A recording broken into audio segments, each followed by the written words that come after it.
को मेरा सुप्रभात।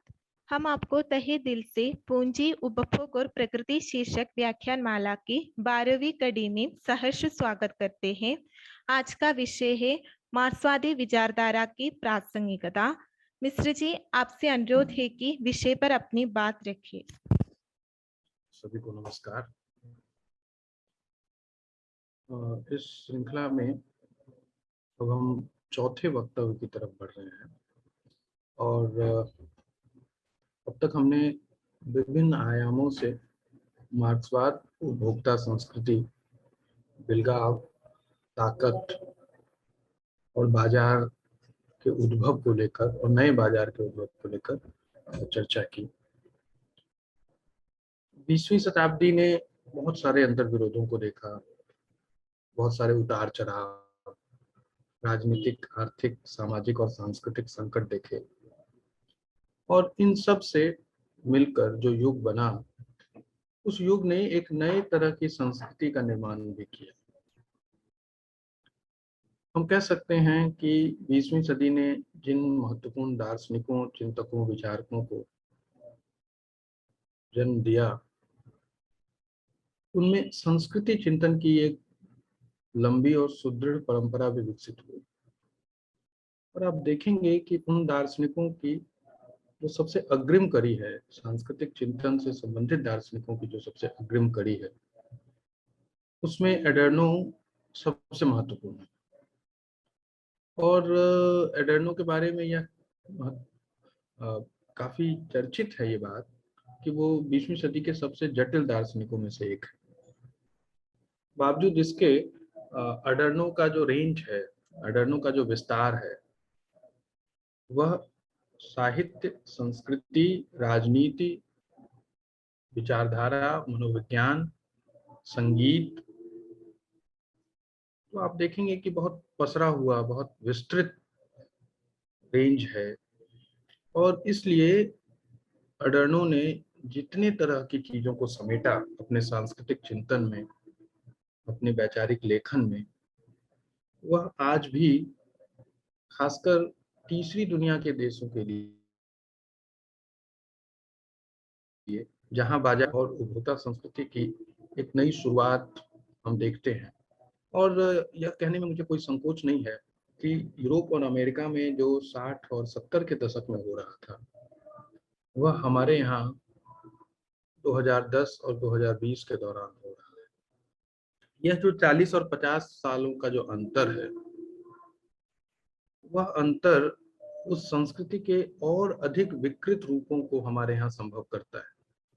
और एडर्नो जैसे दार्शनिक इस अर्थ में अधिक महत्वपूर्ण हो जाते हैं क्योंकि वो उस उपभोक्ता संस्कृति के सर्वाधिक विकृत रूपों की पहचान करते हैं और इस बात की तरफ हमारा ध्यान आकृष्ट करते हैं कि यह जो नया या जो एक नएपन की बात बार बार की जाती है, उस नएपन के पीछे यह जो नई टेक्नोलॉजी है, यह जो नए ज्ञान माध्यम है, यह जो नई संस्थाएं हैं, यह जो लोकतंत्र का नया रूप है, यह जो पूंजी का एक बिखरा हुआ और अधिक सुलभ रूप दिखता है, क्या इन सब के पीछे कोई किसी खास तरह की राजनीति है, किसी खास तरह का उद्देश्य है जो इन सब को नियंत्रित और निर्धारित करता है? वह कौन सी चीज है जो एक साथ लालच और वर्चस्व दोनों में शामिल होती है? आप देखेंगे कि पूंजीवाद जब किसी को 1 रुपया नहीं दे सकता, वही पूंजीवाद आज बैंक लोन के लिए लोगों के घर घर आ रहा है और उनसे पूछ रहा है। हम सब के पास रोज 10 फोन आ जाते हैं जो इस बात को लेकर होते हैं कि आप लोन लीजिए। आखिर इस पूरी संस्कृति के मूल में क्या है? क्या यह सिर्फ एक आर्थिक स्थिति है? क्या इसे सिर्फ राजनीति तक महदूद करना चाहिए? या यह एक नई तरह की संस्कृति है? या हम ये कहें कि वर्तमान स्थिति में न तो राजनीति राजनीति रही है, न संस्कृति संस्कृति रही है और न आर्थिक व्यवस्था आर्थिक व्यवस्था रही। तो यह जो इन सब का जो घालमेल पैदा हुआ है, इन सब का जो एक तरह का विलयन हम देखते हैं, उसे कैसे समझें, उस जटिलता को कैसे समझें, सामने जो सबसे महत्वपूर्ण चिंतक हैं वो एडर्नो है। और एडर्नो को हमें इसलिए भी जानना चाहिए, एडर्नो को इसलिए भी पढ़ना चाहिए क्योंकि जो पिछले 400-500 वर्षों में जो सांस्कृतिक बदलाव आए हैं, सांस्कृतिक रूपाकारों में जो बदलाव आए हैं, मनुष्य का प्रकृति के साथ जो बदलाव हुआ है, उन सब को लेकर एडर्नो महत्वपूर्ण दस्तावेज की तरह, एडर्नो का जो चिंतन है वो एक महत्वपूर्ण दस्तावेज की तरह हस्तक्षेप करता है। मित्रों, हम पिछले दिनों जो चर्चा कर रहे थे उसमें प्रबोधन की बात हमने कही थी, उसको मैं एक संक्षेप में उसको फिर से आपको याद दिलाऊंगा। और हम जानते हैं कि 1600 के बाद यूरोप धीरे धीरे अंधकार युग से निकलने लगा, और न सिर्फ अंधकार युग से निकलने लगा, यूरोप में पुनर्जागरण के बाद धीरे धीरे कला, संस्कृति, साहित्य और राजनीति के नए आयाम विकसित होने लगे, नए स्कूल बनने लगे, नए पाठ्यक्रम विकसित होने लगे, न्यायालय का स्वरूप बदलने लगा, और इन सब ने जो धर्म की वहां सत्ता थी उसके भीतर एक कसमसाहट पैदा कर दी, और लोग पुरानी तरह से सोचने, समझने और देखने को लेकर सहारने लगे। यह अनायास नहीं है कि अगर हम 400 वर्षों में विज्ञान के इतिहास को देखें, और यह एक तरह का बहुत बड़ा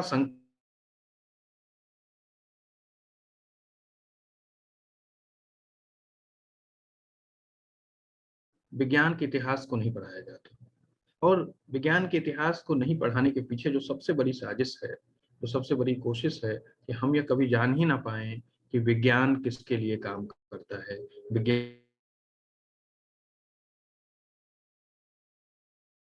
के पीछे क्या है, और हम विज्ञान के प्रति एक ऐसा दृष्टिकोण बनाए रखें कि विज्ञान हम सबके भले के लिए, और इस भलाई के पीछे जो उसका शोषण का जो साजिश है, शोषण की जो साजिश है, उसको अंजाम दिया जा सके।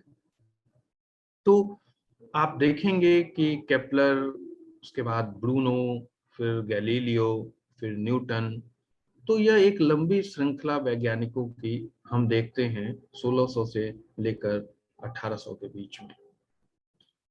और इस पूरी श्रृंखला ने, इस वैज्ञानिक चेतना ने धर्म का जो एक पिछड़ा हुआ बोध था, धर्म का जो पारंपरिक बोध था, धर्म का जो वर्चस्ववादी बोध था, धर्म का जो शोषक वाली भूमिका थी, और उन सब को लेकर प्रश्नांकित किया, और ये सवाल उठाया कि आखिर पृथ्वी जो है, यह जो हमारी धरती है, इसका नियता कौन है, कौन इसे संचालित कर रहा है, क्या कोई चर्च है, कोई ईश्वर स्थल है, कोई ईश्वर का केंद्र है जो इस पृथ्वी को चलाता है, और अगर कोई ईश्वर का केंद्र है तो क्या वह पृथ्वी पर रहता है, क्या वह पृथ्वी स्वयं एक केंद्र है। और जब केपलर ने कहा, जब ब्रूनो ने कहा, और जब गैलीलियो ने कहा कि पृथ्वी इस ब्रह्मांड का केंद्र नहीं है, दरअसल पृथ्वी एक ग्रह है जो सूर्य के चारों ओर घूमता है, और हमारा जो ब्रह्मांड है, हमारा जो उसमें कई तरह के सूर्य मौजूद हैं, और उसी में से एक सूरज जो हमारा है, उसके चारों ओर घूमने वाले अनेक ग्रहों में से एक ग्रह पृथ्वी है।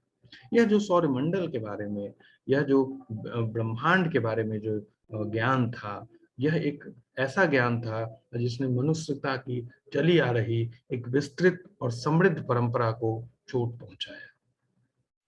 और आप जानते ही हैं कि केपलर से लेके ब्रूनो तक, से लेके गैलीलियो तक, सबकी चर्च ने किसी न किसी तरह से हत्या की, और ब्रूनो को जला दिया गया, क्योंकि चर्च की मान्यता के अनुसार ऐसे अपराधियों का रक्त मिट्टी में नहीं मिलना चाहिए। तो आप देखेंगे कि मान्यताओं के नाम पे बहुत सारे ऐसे नियम बनाए हुए थे समाज में, जिन नियमों को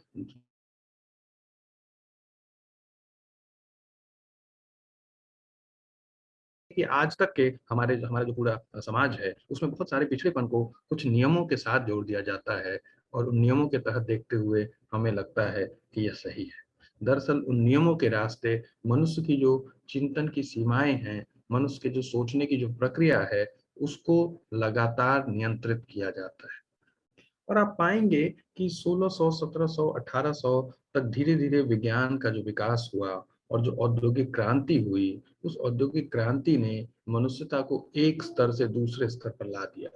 आप कल्पना करें कि किसी एक बड़े गुंबद को बनाने के लिए सैकड़ों दिनों तक मजदूर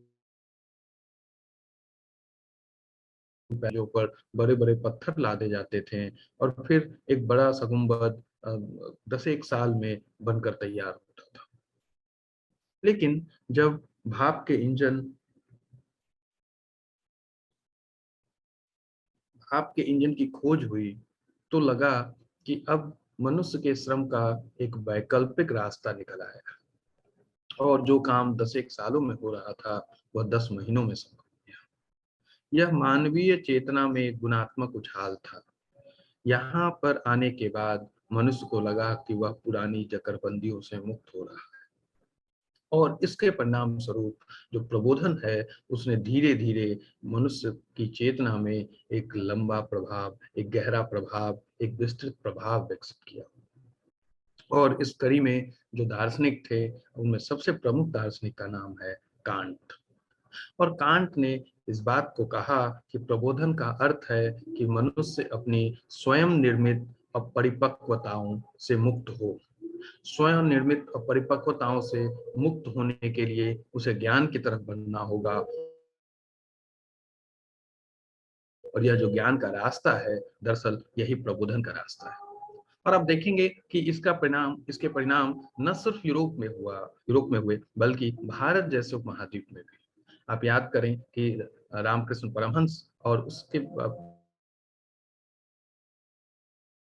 और दयानंद सरस्वती, तो यह जो तमाम लोग हैं, राजा राम मोहन राय ब्रिटेन से पढ़ के आए और उसके बाद उन्होंने महसूस किया कि स्त्रियों की जो दशा है उस दशा को बदलना चाहिए।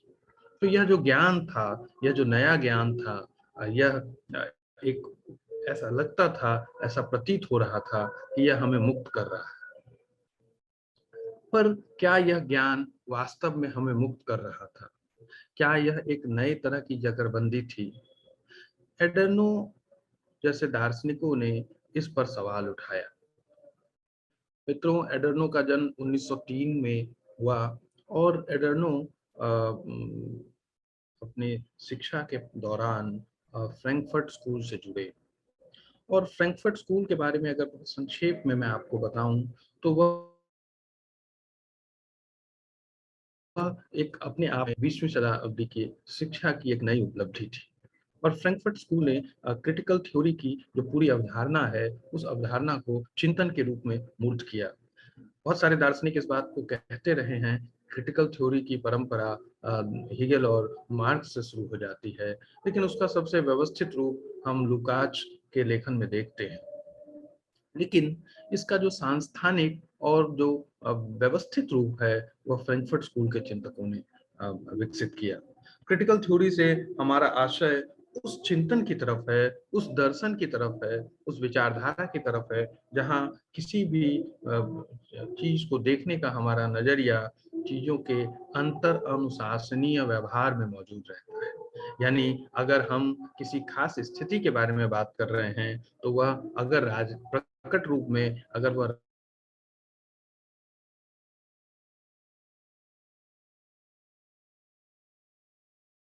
उसमें अर्थशास्त्र भी मौजूद होगा, उसमें समाज शास्त्र भी मौजूद होगा, उसमें तमाम दर्शन शास्त्र भी मौजूद होगा, उसमें तमाम तरह के अन्य अनुशासनों की कोई ना कोई प्रत्यक्ष और अप्रत्यक्ष भूमिका होगी। और क्रिटिकल थ्योरी उन उस भूमिका को, उन अंतर संबंधों को उजागर करेगी और इस तरह चीजों को देखने का जो हमारा नजरिया है वह अत्यधिक सूक्ष्म और विस्तृत होगा। तो यह जो क्रिटिकल थ्योरी का जो चिंतन है यह फ्रैंकफर्ट स्कूल में मूर्त रूप में हुआ। और फ्रैंकफर्ट स्कूल में जो अध्यक्ष बने वो हॉर्खहाइमर बने 1930 के बाद। और 1930 के बाद हॉर्खहाइमर और एडर्नो ने मिलकर इस प्रबोधन को समझने की कोशिश की और इस कड़ी में दोनों ने मिलकर जो पुस्तक लिखी उसका नाम है डायलेक्टिक्स ऑफ एनलाइटनमेंट। अब यहाँ डायलेक्टिक्स और एनलाइटनमेंट दो अलग अलग चीजों को समझने की कोशिश की गई है। डायलेक्टिक्स का अर्थ है द्वंद्वात्मक। द्वंद्वात्मक का अर्थ है कि कोई भी चीज किसी दूसरी चीज के साथ जो संबंध बनाती है, उसमें वह उसके साथ भी है और उसके विरोध में भी है। जैसे उदाहरण के लिए हम एक वृक्ष को लें तो उस वृक्ष के विकास में उसकी मृत्यु भी मौजूद है। एक छोटा छोटा सा बीज है जो धीरे धीरे मिट्टी में जगह पाता है और फिर उसमें वह पुष्पित और पल्लवित होते धीरे धीरे एक विशाल वृक्ष में बदल जाता है।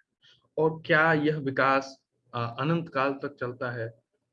हम देखते हैं कि कुछ दिनों के बाद वृक्ष के पत्ते झड़ने लगते हैं और वृक्ष एक ठूंठ बन जाता है और फिर वह वृक्ष नष्ट हो जाता है। लेकिन वह नष्ट नहीं होता क्योंकि उसी का कोई एक बीज फिर से पनप जाता है। तो यह जो निर्माण और विध्वंस है, यह दरअसल एक साथ चल रहे होते हैं और इसे ही हम द्वंद्वात्मक प्रक्रिया के रूप में कहते हैं।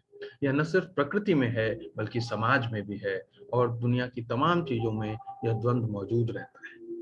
समाज की गतिकी को बढ़ाने के लिए यह जरूरी है कि इस द्वंद्व को बढ़ाया जाए। और तमाम दार्शनिकों ने, मार्क्स ने इस बात पर बल दिया कि जो समाज के अंतर विरोध हैं, जिनकी प्रकृति द्वंद्वात्मक है, इसे जितना बढ़ाएंगे समाज उच्चतर अवस्था की ओर पहुंचता जाएगा। और जो सत्ता वर्ग है, जो सत्ता व्यवस्था है, वह यह चाहती है कि यह द्वंद्व प्रकट रूप में छिप जाए, इस द्वंद्व को अनदेखा किया जाए, ताकि इससे जो उत्पन्न अंतर्विरोध हैं उस पर पर्दा डाला जाए। तो एडर्नो ने द्वंद्वात्मकता की बात की और उन्होंने कहा कि प्रबोधन जो ज्ञान है वो ऐसा प्रतीत होता है कि वह आगे बढ़ रहा है।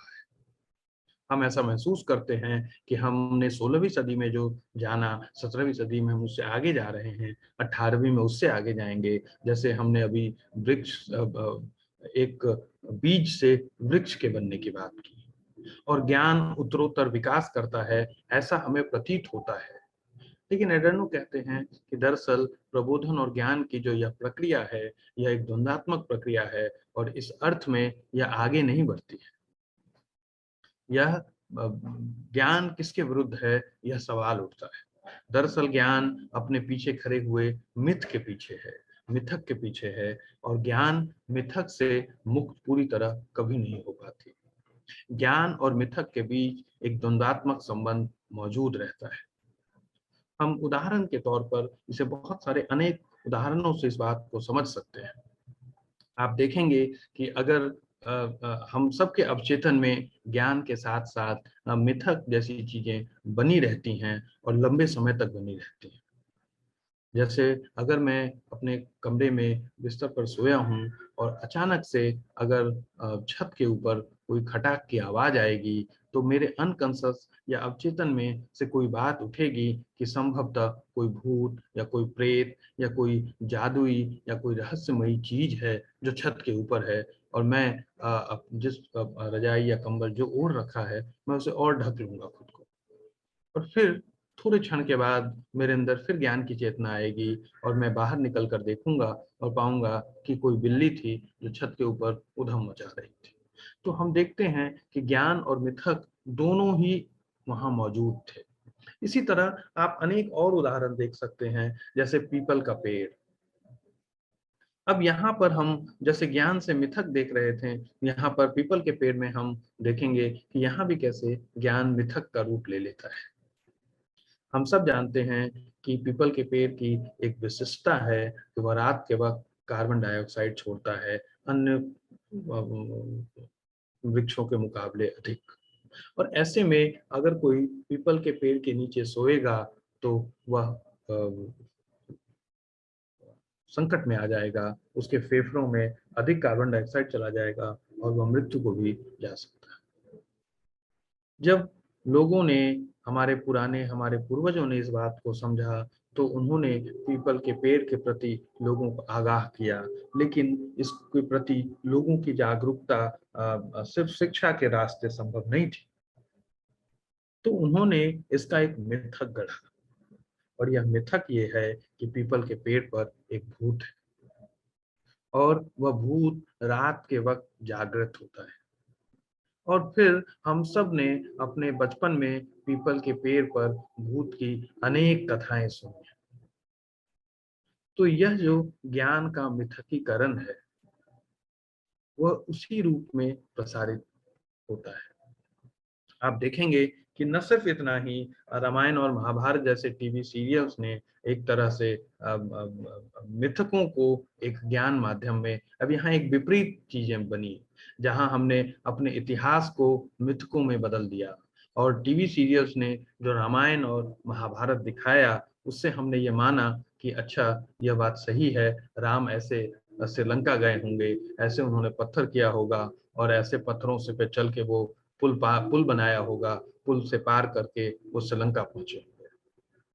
और फिर न सिर्फ इतनी ही बात, बल्कि हमने इस पर तमाम हमारे जो साहित्यिक ग्रंथ हैं वो भी लिखे गए जो इस पूरे दृश्य का वर्णन करते हैं। हम सब हम सबको ये बताया जाता है कि लंका जो है वह सोने की लंका है।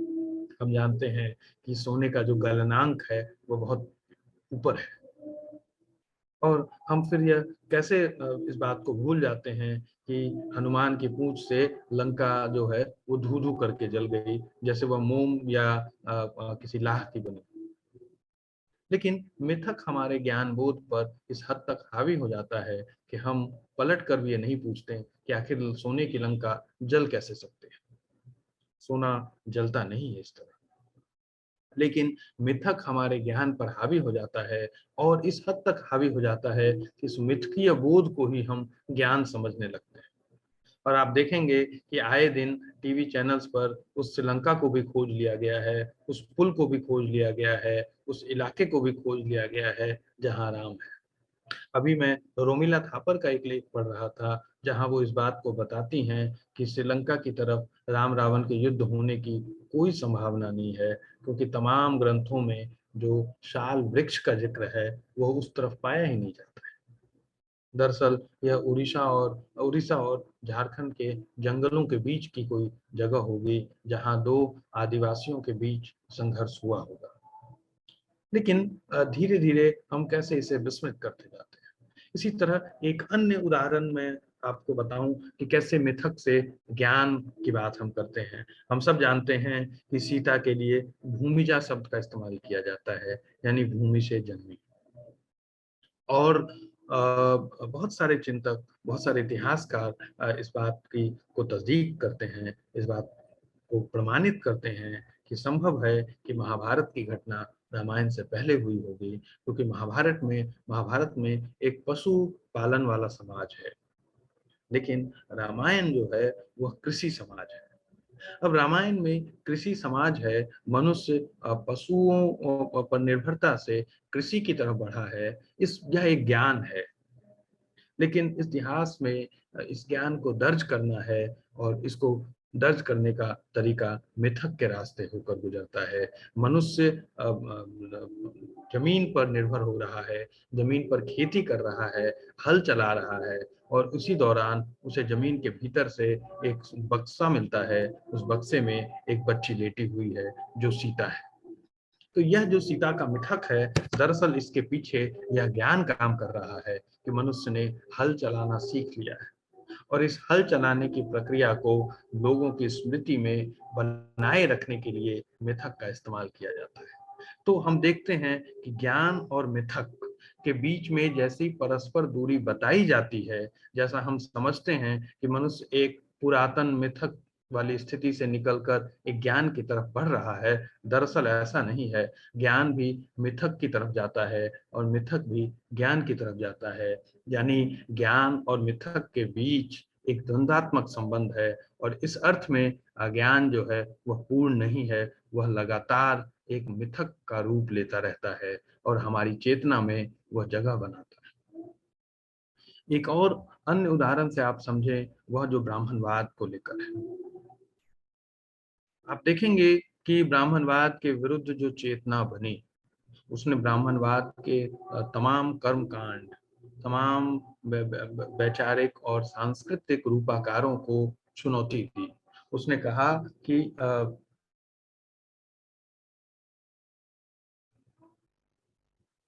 ब्राह्मण जिस तरह की चीजें करता है वह सब एक झूठ है। हम याद करें कबीर को, तो अवधि में कह रहे थे कि बाभन ज्योतु बमनी का जाया, आन बांटते काहे ना आया। लेकिन जब ब्राह्मणवाद की इस नकली और झूठ के विरुद्ध हमारी चेतना में चेतना स्थान बनाती है, एक तरह का ज्ञान विकास होता है, तो क्या हम इस ब्राह्मणवादी मिथकीयता से दूर हो पाते हैं? आप देखेंगे कि पिछले 100 सालों में ब्राह्मणों के जो गोरे ईश्वर थे, उनके विरुद्ध दलितों ने काले ईश्वरों का जन्म दिया। और वो जो काले ईश्वर हैं, उनके भी सारे गुण दोष उसी तरह के हैं जैसे ब्राह्मण के ईश्वर के। यानी एक मिथक के विरोध करने से जो ज्ञान आया, उस ज्ञान ने एक दूसरे मिथक का निर्माण किया। हम इस बात को समझ सकते हैं कि काली से लेके जितने इस तरह के जो काले देवता हैं, ईश्वर हैं, ये सब एक तरह से ब्राह्मणवादी मिथकीय चेतना के विरुद्ध निर्मित किए गए होंगे। लेकिन धीरे धीरे काली को दुर्गा से जोड़ दिया गया, और दुर्गा से जोड़ने के बाद वो सारे संस्कार, हमने कभी ये नहीं पूछा कि अगर काली ही दुर्गा है तो फिर काली की जरूरत क्या है, आखिर कहाँ से काली है, और इस तरह के तमाम तो कहने का मतलब ये कि मिथकों के रास्ते ज्ञान और ज्ञान के रास्ते मिथकों का विकास होता है। आप देखेंगे कि बहुत सारे मार्क्सवाद से जुड़े हुए कॉमरेड हैं जो मार्क्स के मैनिफेस्टो को पढ़ते हैं और धीरे धीरे वो ईश्वर और नास्तिकता की तरफ बढ़ते हैं। लेकिन कुछ वर्षों के बाद हम उनके घरों में उसी तरह मार्क्स की तस्वीर या मूर्ति देखते हैं, और हम देखते हैं कि उन्होंने राम और कृष्ण या अल्लाह या क्राइस्ट की जगह एक दूसरे ईश्वर की परिकल्पना कर दी है, जो मार्क्स है। यानी उनके लिए दरअसल जिस मिथक के विरुद्ध वो ज्ञान की बात कर रहे थे, अंततः उन्होंने उस ज्ञान को एक दूसरे मिथक में बदल दिया। यही स्थिति अम्बेडकरवादियों के बारे में भी कही जा सकती है कि उन्होंने अम्बेडकर को उत्तरोत्तर ईश्वर में बदल दिया है। अम्बेडकर उनके लिए ईश्वर हो गए हैं, और ऐसे में अम्बेडकर का जो ज्ञान है, अम्बेडकर की जो प्रबोधन की चेतना है, उससे वो अपने आप, उनको लगता है कि बाबा साहब अम्बेडकर की एक खास तरह की मूर्ति पूजा से ही वो दलित चेतना और दलित प्रबोधन की जो चेतना है और जो ब्राह्मणवादी दृष्टिकोण है, उसके विरुद्ध खड़े होने की चेतना उनमें विकसित हो जाएगी। लेकिन दरअसल ऐसा होता नहीं है, क्योंकि वो उस ज्ञान को एक अलग दूसरे मिथक में बदल देते हैं, और अंततः हम पाते हैं कि मिथक के विरोध में एक नए तरह का मिथक है, लेकिन अंततः वो मिथक बनकर रह जाता है। तो इस तरह ज्ञान और मिथक, मिथक और ज्ञान, यह एक ऐसी जटिल संरचना बन जाती है कि हम दरअसल किसी प्रबोधन को पा ही नहीं पाते। इसी संदर्भ में एडर्नो अपनी पुस्तक में एक महत्वपूर्ण वाक्य कहते हैं, enlightenment is necessary but impossible. प्रबोधन अनिवार्य है मगर असंभव। तो यह जो असंभव की बात है वह इसलिए है क्योंकि प्रबोधन के रास्ते जो ज्ञान का विकास होना चाहिए, प्रबोधन मनुष्य की अनिवार्यता है। मनुष्य कभी भी मिथकीय स्थिति में हमेशा नहीं रहता। वह अपने मिथक, आप सोचिए कि मनुष्य ने अगर चिड़िया को उड़ते देखा होगा, तभी मनुष्य ने चिड़िया के जैसे उड़ने वाले इकेरस, जिसके मोम के पंख थे, की परिकल्पना की होगी, और वह धीरे धीरे ईश्वर की तरह, देवता की तरह उसकी चेतना में मौजूद रहा होगा। लेकिन जो जो समय बीतता गया, मनुष्य ने उस मिथक को ज्ञान में बदला। तो ज्ञान में मिथक का ज्ञान में बदलना अनिवार्य है, लेकिन ज्ञान भी अंततः मिथक की ओर लौट जाता है, और इसलिए मनुष्य को लगातार ज्ञान और मिथक, मिथक और ज्ञान के द्वंद्व में फंसे रहने की उसकी नियति है। एक दूसरी चीज की तरफ भी एडर्नो इसी सिलसिले में इशारा करते हैं और सवाल पूछते हैं कि क्या यह जो ज्ञान और प्रबोधन का युग है, अगर हम जैसे यूं ही इसे एक युग की तरह चिन्हित करते हैं, तो यह लगभग एक मूर्ति पूजा है, और हम वास्तविक प्रबोधन से अपने आप को बाहर मानने लगते हैं, मुक्त होने लगते हैं। हम यह मानते हैं कि प्रबोधन का अर्थ है 17वीं और 18वीं और 19वीं शताब्दी, और हम सिर्फ 17वीं 18वीं 19वीं शताब्दी के समय को प्रबोधन मानते हैं, लेकिन प्रबोधन की चेतना से हमारा सिलसिला खत्म होने लगता है। यानी जैसे अभी मैंने कहा कि मार्क्स की जो वैचारिक चेतना है वह हमारे लिए महत्वपूर्ण नहीं है। मार्क्स का जो वैयक्तिक चरित्र है, मार्क्स का जो वैयक्तिक स्वरूप है, वह हमारे लिए पूजनीय होने लगता है। और इस अर्थ में मार्क्स का जो सही संदर्भ था उससे हम कटने लगते हैं। और आप देखेंगे कि कम्युनिस्ट पार्टी से जुड़े बहुत सारे लोगों के लिए मार्क्स दरअसल एक ऐसे व्यक्ति के रूप में हैं जिनकी मूर्ति पूजा की जानी चाहिए। और उनके लिए कोई फर्क नहीं पड़ता कि मार्क्स की विचारधारा क्या है, वह कहाँ जा रही है, उसके अंतर्विरोध क्या है। उनके लिए मार्क्सवाद जो है एक पूजा, एक ईश्वर की तरह है। और ऐसे में जो दक्षिण पंथ का वो विरोध करते हैं, वो दरअसल एक वैकल्पिक दक्षिण पंथ की चेतना भर ही हो बनकर रह जाती है। और इस पूरी चेतना पर एडर्नो और हॉर्खहाइमर डायलेक्टिक्स ऑफ एनलाइटनमेंट के रास्ते सवाल उठाते हैं। एक दूसरा सवाल यहीं से जुड़ता है, और वो ये कि आखिर अगर ज्ञान मुक्त नहीं करता तो वह फिर हमें नियंत्रित करने लगता है। और धीरे धीरे आप देखेंगे कि तमाम तरह के जो ज्ञान अनुशासन हैं उसमें तर्क को सर्वोपरि मान लिया गया। हिंदी में अंग्रेजी में जो शब्द है लॉजिक और रीजन, उसके लिए हम हिंदी में क्रमशः तर्क और विवेक की बात करते हैं। तो यह जो तर्क है वह हमारे विवेक पर, विवेक का मतलब हमारा जो आलोचनात्मक विवेक है, जिसमें हम चीजों के बारे में लगातार विचार करते हैं, उस पर हावी होने लगता है। जैसे तर्क के रास्ते हमें बता दिया जाता है कि यही यही यही चीजें हैं, और ये बातें हम पर इतनी बलात् कही जाती हैं, इनका हम पर इतना दबाव होता है कि हम मानने लगते हैं कि ये चीजें यही हैं। और हमारा जो अंतःकरण है, जहाँ विवेक मौजूद रहता है, जो हमारा आलोचनात्मक दृष्टिकोण है, उसको कुंद किया जाता है, और इस तरह तर्क को विवेक पर हावी किया जाता है। यानी प्रबोधन की जो पूरी प्रक्रिया है वो तर्क को विवेक पर हावी करने की प्रक्रिया है, तर्क को विवेक पर वर्चस्व की प्रक्रिया है। और आप देखेंगे कि जो पूरा पूंजीवाद का विकास है वो तर्क के रास्ते ही विकास है। जैसे एक सामान्य सा तर्क हम दे सकते हैं कि जिसके पास शक्ति है, जिसके पास पूंजी है, उसे पूंजी को खर्च करने की शक्ति की आजमाइश का तर्क है उसके पास। और आप याद करिए कि तुलसी ने इस बात को कितने पहले कहा था, समर्थ को नहीं दोष को साई। जो सामर्थ्यवान है, जो ताकतवर है, उसका कोई कसूर नहीं है। तो लगभग इसी तरह की बात, यानी यह जो तर्क है, तर्क के वर्चस्व की बात एडर्नो कहते हैं, और कहते हैं कि प्रबोधन ने हमारे सामने तर्क का एक वर्चस्व रच दिया है। और इस वर्चस्व से संघर्ष की स्थिति हमारे भीतर इसलिए नहीं है क्योंकि हमारे तर्क हम पर हावी हो चुका है। एडर्नो बार बार ये सवाल उठाते हैं कि आखिर विवेक, मनुष्य का विवेक तर्क से लड़ता क्यों नहीं। और इसके जवाब में वो कहते हैं कि तर्क ने विवेक से, मनुष्य की चेतना से एक निश्चित दूरी बना रखी है, जैसे कोई तानाशाह हो। और जैसे तानाशाह क्या करता है कि वह जनता के पूरी चेतना पर इस कदर हावी हो जाता है कि उससे वह ऐसी दूरी बना लेता है कि वो अगर चाहे भी तो जनता का कोई भला नहीं कर सकता। तो तर्क की जो तानाशाही है वह हमारे स्वाभाविक ज्ञान पर हावी होने लगती है। और फिर जब तर्क स्वाभाविक ज्ञान पर हावी होने लगती है तो वह विषय और वस्तु के बीच में अंतर पैदा करती है। विषय और वस्तु को भी हम थोड़ा समझ लें, फिर हम आगे बढ़ेंगे, जिसको हम सब्जेक्ट और ऑब्जेक्ट कह रहे हैं।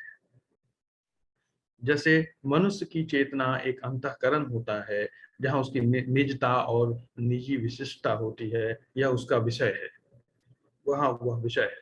लेकिन मनुष्य एक प्राणी है, उसके दो हाथ, दो पैर हैं, उसके पास एक नाक है, दो आंख है, वह काले रंग का है, वह गोरे रंग का है, वह हिंदी भाषा बोलता है, आदि उसकी वस्तुगत पहचान है। तो तर्क जो है वो चीजों को वस्तुगत बनाता है, और उसकी विषय सत्ता से, उसकी जो निजी विशिष्टता है उससे उसको अलगा देता है। और यहीं से एक नए तरह का संकट पैदा होता है। एडर्नो इस बात को बार बार रखते हैं कि तर्क जो है वह विषय और वस्तु के बीच में अलगाव पैदा करता है। इसको कुछ उदाहरणों से, मुझे लगता है कि ये बात थोड़ी जटिल है, तो इसको मैं कुछ उदाहरणों से आपके सामने स्पष्ट करने की कोशिश करता हूँ। जैसे आप देखेंगे कि वैज्ञानिक है, तो वैज्ञानिक और कोई जीव विज्ञानी है, तो वह चूहे पर कोई प्रयोग कर रहा है। आप देखेंगे कि चूहे पर जब वो प्रयोग कर रहा है, तो हम कल्पना कर सकते हैं कि उस चूहे का अपना कोई एक निजी संसार रहा होगा, जिसमें उस चूहे की अपनी कोई पहचान रही होगी, अपना कोई घर, परिवार, लोग, दोस्त, तमाम तरह की चीजें रही होंगी। क्या किसी वैज्ञानिक को चूहे की उस विषयगतता में या उसकी निजी विशिष्टता में कोई रुचि होती है? उसके लिए चूहा जो है, वह चूहा जो उसके सामने टेबल पर पड़ा हुआ है, जिसके बारे में उसे निष्कर्ष निकालने हैं, वह दरअसल एक प्रजाति का प्रतिनिधि है। और उसके गुण और दोष की जांच वो इस तरह करेगा जैसे वो समस्त चूहा समुदाय के बारे में जानता हो।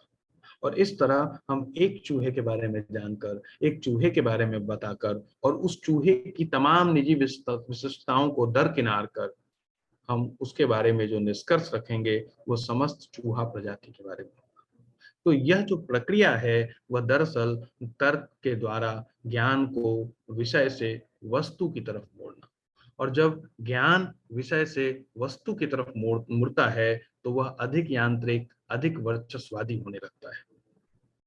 और आप देखेंगे कि दरअसल जो तानाशाही होती है, जो सत्ता वर्ग होता है, वह समाज को की विषय सत्ता को नष्ट कर उसे एक वस्तु सत्ता में बदलता है। वस्तु सत्ता का अर्थ हुआ नस्ल के रूप में समाज की पहचान, भाषा के रूप में समाज की पहचान, जाति के रूप में समाज की पहचान, रंग के रूप में समाज की पहचान, लिंग के रूप में समाज की पहचान। तो इस तरह से हम किसी भाषावादियों के बारे में या किसी विशिष्ट भाषा के समुदाय के बारे में कोई निष्कर्ष निकाल सकते हैं, किसी धर्म के बारे में हम कुछ कह सकते हैं। और इस तरह एक तरह का पोलराइजेशन है, वह संभव हो पाता है। तो जब समाज के भीतर, जैसे मान लीजिए कि हम कहते हैं कि हिंदुओं को ऐसा करना चाहिए, तो क्या हिंदुओं को ऐसा करना चाहिए, इसमें राम को क्या करना चाहिए, सुरेश को क्या करना चाहिए, सीता को क्या करना चाहिए और सुनीता को क्या करना चाहिए, ऐसी कोई बात हम नहीं करते। हम राम, सुरेश, सीता और सुनीता को एक समस्त हिंदू के रूप में चिन्हित करने की कोशिश करते हैं। और दरअसल तानाशाही तभी काम करती है जब वह उन सबको उनकी विषय सत्ता से काटकर वस्तु सत्ता में बदलती है, उनकी जो निजी पहचान है उसको नष्ट कर देती है और उनकी एक सार्वभौमिक पहचान बनाती है। और इस सार्वभौमिक पहचान के रास्ते उन पर वर्चस्व कायम करना आसान हो जाता है। तो यह बात एडर्नो बार बार रखते हैं कि दरअसल प्रबोधन के बाद जो तर्क आया, उस तर्क ने वर्चस्व की सत्ता कायम की और उस वर्चस्व की सत्ता ने विषय और वस्तु के बीच अंतराल पैदा किया। और इस विषय और वस्तु के बीच अंतराल पैदा करने के बाद चीजों के वस्तुकरण की तरफ ध्यान अधिक गया और उनको वस्तुकृत करके उनकी वस्तु चेतना को मूल चेतना बनाकर उनके ऊपर वर्चस्व कायम किया गया। तो यह जो प्रबोधन की पूरी प्रक्रिया है, इसको लेकर एडर्नो एक आलोचनात्मक रुख अख्तियार करते हैं। आप देखेंगे कि जैसा हमने पिछली क्लास में जिसकी चर्चा की थी कि दरअसल प्रबोधन की पूरी विचारधारा को लेकर दो तरह के स्कूल या दो तरह की धारणाएं रही हैं। एक जो प्रबोधन के पक्ष में जो लोग खड़े रहे हैं, और आप देखेंगे कि उसमें जो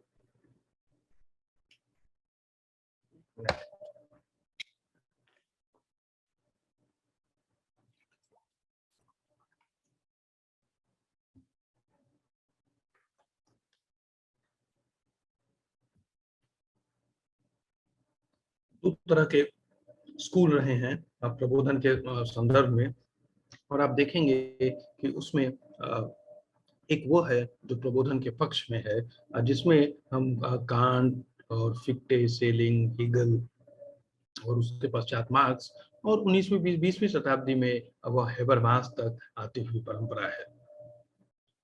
लेकिन एक दूसरी परंपरा है जो एक तरह से प्रबोधन की पूरी प्रक्रिया को चुनौती देती है, और जिसमें हम नीत्शे की बात कर रहे थे, और नीत्शे ने प्रबोधन की पूरी प्रक्रिया को, प्रबोधन की ज्ञान की जो का जो पूरा रास्ता है, उस रास्ते को लेकर सवाल उठाया, और नीत्शे से होते हुए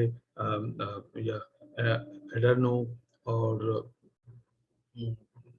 और खाइबर से होते हुए, और फिर ग्रामसी और तमाम तरह के दार्शनिक हैं, और फूको जिनका का नाम जिसमें सर्वोपरि है। ये सब दार्शनिक वो हैं जो दूसरे स्कूल के हैं, वो जो प्रबोधन को लेकर एक आलोचनात्मक रवैया अपनाते हैं। और इस पूरे बहस को दो लेखों से भी समझने की कोशिश की जानी चाहिए। प्रबोधन को लेकर कांट ने भी एक लेख लिखा, व्हाट इज एनलाइटनमेंट, और जब यह प्रश्न उनसे पूछा गया तो इस पर जो लेख उन्होंने लिखा, वो उस पर एक प्रश्न के जवाब में लिखा गया, कांट का ये लेख था।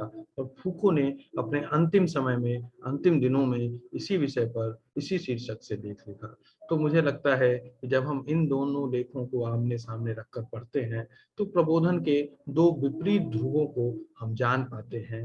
लेकिन यह कहना अतिशोक्ति नहीं होगी कि प्रबोधन पर जो सबसे महत्वपूर्ण चिंतन है, जो सबसे व्यवस्थित और दार्शनिक चिंतन है, वह एडर्नो और खाइमर का है, जो डायलेक्टिक्स ऑफ एनलाइटनमेंट में हम देखते हैं, जिसकी अभी हम चर्चा कर रहे थे।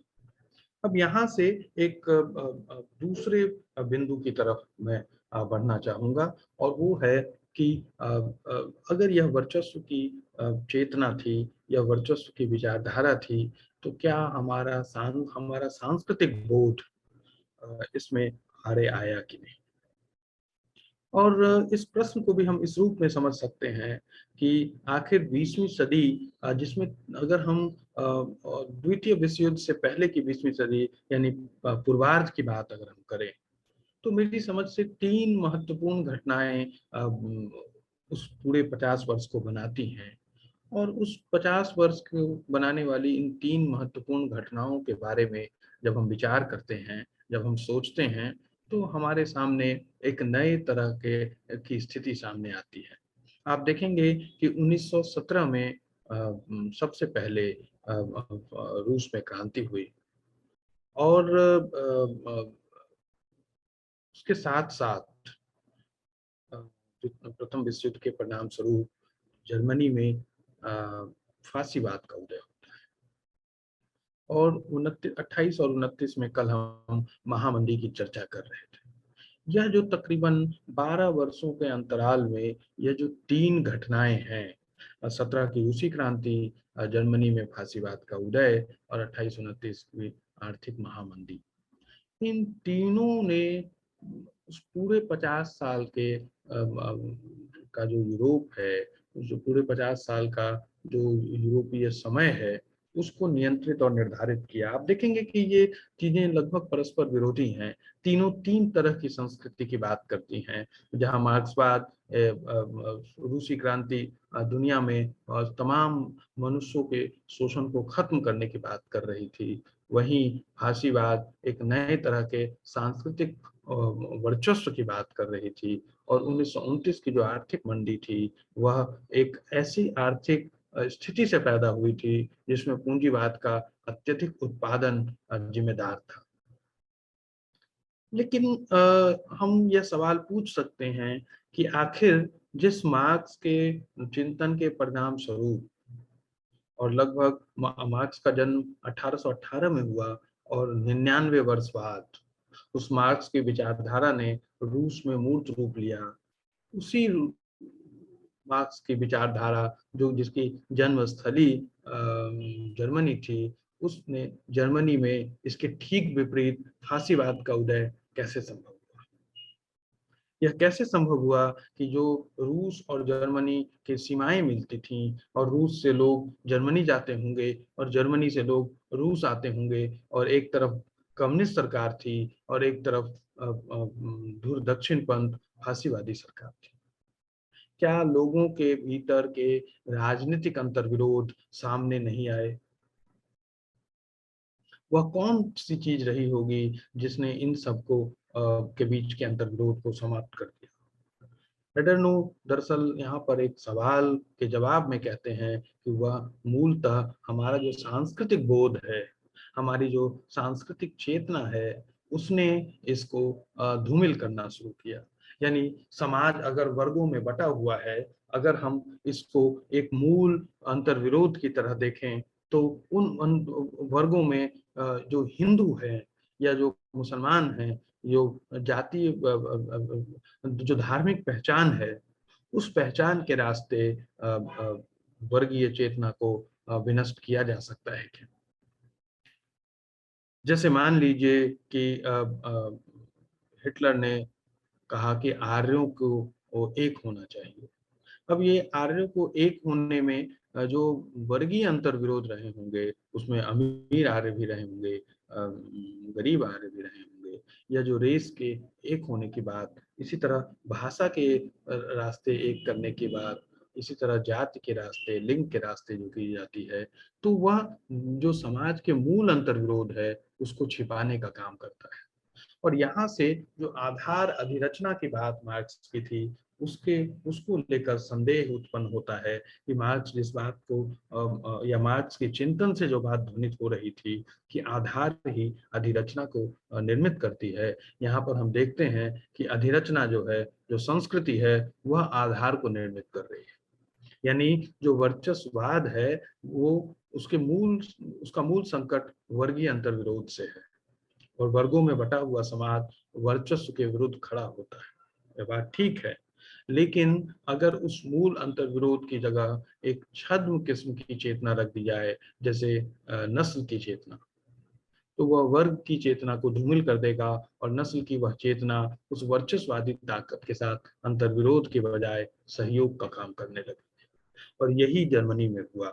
जर्मनी में जो फांसीवादी सत्ता थी, उसने जो जर्मनी में आप जानते हैं कि प्रथम विश्व युद्ध के बाद जर्मनी ने भयानक रूप में चीजों को खोया। तो जर्मनी ने जो चीजें खोई, उसके कारण समाज में गरीबी, भुखमरी और तमाम तरह की चीजें, 1929 की बात हम कर रहे थे, जो आर्थिक महामंदी थी, उसका बहुत गहरा असर जर्मनी के समाज पर पड़ा। लेकिन हिटलर ने उन तमाम अंतर्विरोधों को धूमिल करते हुए आर्य नस्ल की बात की, और इस नस्ल के नाम पर लोगों में एकजुटता विकसित होने लगी। तो यहाँ पर हम देखते हैं कि संस्कृति के रास्ते संस्कृति की जो अधिरचना है, संस्कृति का जो सुपर स्ट्रक्चर है, उसके रास्ते आधार को नियंत्रित किया जा रहा है। यानी आधार से अधिरचना एक आयामी सच है। वास्तव सच ये भी है कि अधिरचना से भी आधार प्रभावित होता है, और अधिरचना के रास्ते भी आधार विकसित किया जाता है। दरअसल 20वीं शताब्दी के तमाम वर्चस्ववादी तानाशाहों ने, सत्तानशीनों ने संस्कृति के रास्ते समाज के आधार को बदलने की कोशिश की। और आप देखेंगे कि न सिर्फ 20वीं शताब्दी, यह हमारे ठीक निकट के वर्तमान तक जारी है। और इसीलिए मैंने शुरू में कहा कि एडर्नो को पढ़ना भारतीय समय और समाज के वर्तमान को पढ़ना और वर्तमान को जानने के बेहद करीब है। और इसलिए हमें एडर्नो को पढ़ना चाहिए, क्योंकि एडर्नो को पढ़ने से हम उन सांस्कृतिक रूपाकारों में जो परिवर्तन आ रहा है, सांस्कृतिक रूपाकारों को जो के रास्ते जो समाज को नियंत्रित किया जा रहा है, उसको हम समझ सकते हैं। और एडर्नो यहाँ इस बात को रखते हैं कि दरअसल जो नई संस्कृति है, जो नई संस्कृति के जो टूल्स हैं, नई संस्कृति के जो रूपक हैं, वो समाज में मौजूद अंतर विरोधों को नष्ट करते हैं। और जैसे मान लीजिए कि एक आदमी है जो फैक्ट्री में काम करता है, और वह अपने बॉस को लेकर उसके मन में बहुत तीव्र घृणा है, क्योंकि वह उसका शोषण करता है। तो उस मजदूर और उस मालिक के बीच में एक तीव्र वर्ग संघर्ष है, जो एक बड़े वर्ग संघर्ष का एक छोटा सा रूप है, जो उस पूरे व्यवस्था को परिवर्तित कर सकता है। लेकिन एक दिन वह मालिक आता है और इस बात को कहता है कि तुम भी हिंदू हो और मैं भी हिंदू।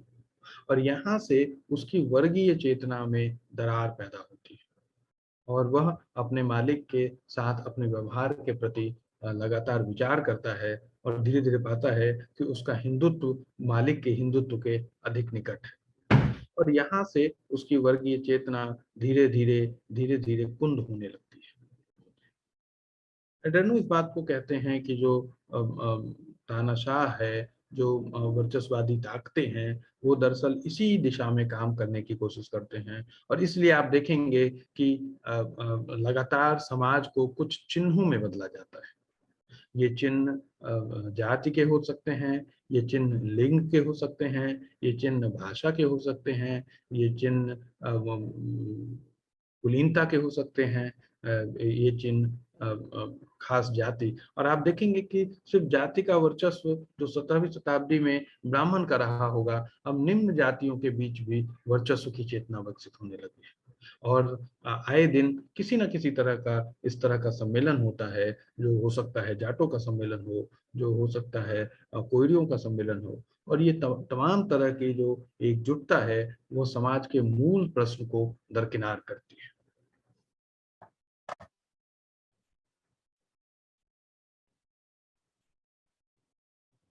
अब यह अंतर्विरोधों को कैसे समाप्त किया जाता है, इसको हम वर्तमान राजनीति में भी देख सकते हैं। हम देखते हैं कि एक कोई शासक है, अब वो जानता है कि समाज 2 हिस्सों में बँटा हुआ है। एक हिस्सा वो है जो कट्टरपंथ को पसंद नहीं करता और एक हिस्सा वो है जो कट्टरपंथ को पसंद करता है। ऐसे में शासक के सामने सबसे बड़ा सवाल है कि वह समाज पर तभी काबिज हो सकेगा जब इस अंतर्विरोध को वो मिटाए और वो क्या करता है कि अपने ही भीतर से 2 अलग-अलग स्वर पैदा करता है। जैसे मैं उदाहरण के लिए आपको एक उदाहरण दूँ और आप देखेंगे कि 1999 में जो अटल बिहारी वाजपेयी की सरकार बनी और सरकार में एक तरफ अटल बिहारी वाजपेयी थे, दूसरी तरफ लाल कृष्ण आडवाणी थे। आप देखेंगे कि बहुत खूबसूरती से दोनों की छवि गढ़ी गई और इस छवि के गढ़ने के पीछे मकसद ये था कि जहां अटल बिहारी वाजपेयी एक लिबरल, एक लोकतांत्रिक, एक प्रजातांत्रिक, एक समरसता की छवि लेकर आए, वहीं दूसरी तरफ आडवाणी जो हैं, वो कट्टर और चरमपंथी नजर आए। तो इस तरह एक ही विचारधारा के 2 विपरीत से लगते हुए दृष्टिकोणों को सामने लाया गया और ये कहा गया कि देखिए इस तरह एक समग्रता का निर्माण होता है। तो इसी तरह इसके ये सिर्फ राजनीति तक महदूद नहीं है। दरअसल समाज के अंतर्विरोधों को छद्म रूप में नष्ट करने के लिए तमाम तरह के विज्ञापन, तमाम तरह के विचारधाराएं, अब जैसे आप याद करिए कि कोई एक क्रीम है और बहुत सालों तक हम सब जानते रहे, हम सबको बताया जाता रहा कि ये जो फेयरनेस क्रीम है, यह स्त्रियों के लिए है और स्त्रियां इसका इस्तेमाल करती रहीं। लेकिन कुछ समय के बाद उसे उत्पादित करने वाले ब्रांड को लगा कि वह अगर सिर्फ स्त्रियों के लिए बेचता रहेगा तो आधी आबादी को ही वह अपने गिरफ्त में ले पाएगा, बाकी आधी आबादी उसके शिकंजे से छूट जाएगी। बाजार में जो प्रतियोगिता है उसमें बने रहने के लिए उसको नए ग्राहक चाहिए और स्त्रियों में जिस हद तक वो ग्राहक बना सकता है, अब उसके पास एक सैचुरेशन आ गया है। तो वही कंपनी उसी चीज को एक नए डब्बे में डाल देती है और कहती है कि यह पुरुषों के लिए है। अब ये सवाल उठता है कि मनुष्य की त्वचा चाहे स्त्री हो चाहे पुरुष हो, एक ही होगी। लेकिन वह इस तरह का भ्रम, हम में से कोई नहीं पूछता कि आखिर यह क्रीम पुरुषों के लिए है, यह क्रीम स्त्रियों के लिए है, यह और बनाने वाली कंपनी एक है। तो वह दरअसल एक छद्म अंतर्विरोध खड़ा करके जो मूल अंतर्विरोध है उसको नष्ट करती है।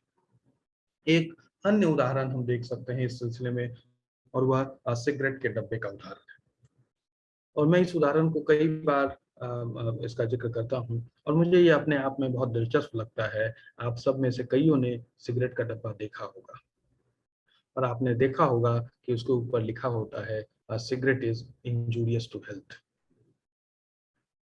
अगर सिगरेट सचमुच सेहत के लिए खतरनाक है तो उसे बेचा क्यों जा रहा है? क्या सिगरेट के ऊपर यह जो लिखा हुआ है, इसे पढ़कर कोई व्यक्ति सिगरेट पीना छोड़ता है? मेरा ख्याल है कि शायद ही कोई इस वाक्य को पढ़कर सिगरेट पीना छोड़ता है। ऐसे में सवाल उठता है कि यह विज्ञापन, यह जो वाक्य लिखा हुआ है, वह किसके लिए है?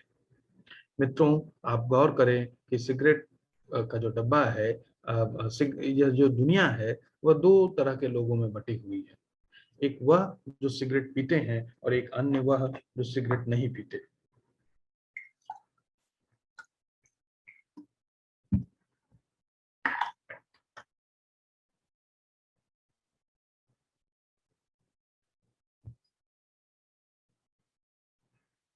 अब यह सिगरेट के डब्बे के भीतर जो सिगरेट है, यह दरअसल उन लोगों के लिए है जो सिगरेट पीते हैं, लेकिन जो सिगरेट का सीधे सीधे उपयोग नहीं करते, उपभोग नहीं करते, उन्हें अप्रत्यक्ष उपभोग में जोड़ने की जिम्मेदारी है।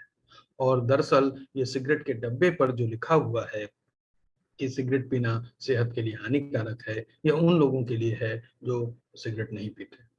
तो इस तरह एक सिगरेट के डब्बे का जो उत्पाद है, वह समाज में सिगरेट पीने और सिगरेट ना पीने वाले अंतर विरोधों को समाप्त कर देता है। तो आप देखेंगे कि यह जो एक नई संस्कृति है, और एडर्नो इस संस्कृति के लिए कल्चर इंडस्ट्री शब्द का इस्तेमाल करते हैं। संस्कृति उद्योग। एडर्नो कहते हैं कि संस्कृति उद्योग दरअसल कोई, इसके नाम से हमें गलतफहमी नहीं होनी चाहिए, या कोई उद्योग नहीं है, लेकिन यह बहुत सारे उद्योगों की तरह व्यवहार करता है। और संस्कृति उद्योग दरअसल हमारी पूरी संस्कृति में मौजूद तमाम तरह के अंतर विरोधों को नष्ट कर एक खास तरह के उत्पाद में बदलता है। और आप देखेंगे कि धीरे धीरे वो हमें बताता है कि वर्गों में बटे हुए समाज से ज्यादा महत्वपूर्ण भीड़ है, और वह जो कुछ कर रहा है वह भीड़ के लिए है। और भीड़ के लिए हम आम जन की संस्कृति, जिसको अडर्नो मास कल्चर कहते हैं। अब मैं जब अडर्नो पर काम कर रहा था, तो मुझे हिंदी में जो मास के लिए शब्द दिखा, वो है जन। पर मुझे इस शब्द से सख्त ऐतराज रहा, क्योंकि जन जो है वो एक पॉलिटिकल कल्चरल एंटिटी है। और आप देखेंगे कि मास मीडिया या मास कल्चर जो है, वो जन संस्कृति या जन माध्यम उसका अनुवाद है। लेकिन दरअसल वो जन माध्यम या जन संस्कृति नहीं है, वह आम जन की संस्कृति है, भीड़ की संस्कृति है, भीड़ का माध्यम है। और एक बड़े दार्शनिक हुए मैक्लूहन, उन्होंने कहा भी इस बात को कि मीडियम इज द मैसेज। तो जो माध्यम है वही संदेश है, और इसलिए माध्यम को अनुकूलित करना जरूरी है। और इस तरह भीड़ की एक नई संस्कृति, भीड़ का एक नया दृष्टिकोण विकसित किया गया। और आप देखेंगे कि इसी तरह फिल्मों का, फिल्म अपने आप में एक उद्योग है, हम फिल्म इंडस्ट्री कहते हैं। जैसे यहाँ पे कोई कारखाना हो और कपड़े की मिलें हो, लेकिन जब हम फिल्म इंडस्ट्री कहते हैं, तो भले वो कारखाना ना हो, भले वहाँ कपड़े की मिलें ना लगी हों, लेकिन वहाँ पर भी उत्पादन होता है। आप जानते हैं कि फिल्म में जो पैसा लगाते हैं, उनको हम प्रोड्यूसर कहते हैं। हम में से सबको मालूम है कि फिल्म में पैसा लगाने वाला जो व्यक्ति है, उसकी संस्कृति में तनिक भी रुचि नहीं होती है, लेकिन बावजूद वो उस उद्योग का सबसे केंद्रीय व्यक्ति वही होता है। अगर वह एक दिन किसी फिल्म से पैसा हटा ले, तो फिल्म का पूरा तंत्र भड़बड़ा कर गिर जाएगा। यानी फिल्म के उस तंत्र, उस कला के तंत्र के केंद्र में जो है, वह पूंजी की वह संस्कृति है, जो किसी मिल या कारखाने के लिए है, और इसीलिए यह एक उद्योग है। अब आप देखेंगे कि इस संस्कृति का लक्ष्य क्या है, इस संस्कृति का उद्देश्य क्या है। जैसा कि हमने पहले ही चर्चा की, इस संस्कृति का उद्देश्य है वस्तुतः समाज के अंतर विरोधों को पूरी तरह नष्ट करना। दरअसल ये नष्ट करता नहीं है, लेकिन हमें ऐसा प्रतीत होता है कि यह नष्ट कर रहा है। आप देखेंगे कि इसी तरह इसने तीन चार, मैं उदाहरण दूंगा इसको समझने के लिए कि हम कल्चर इंडस्ट्री से क्या समझें।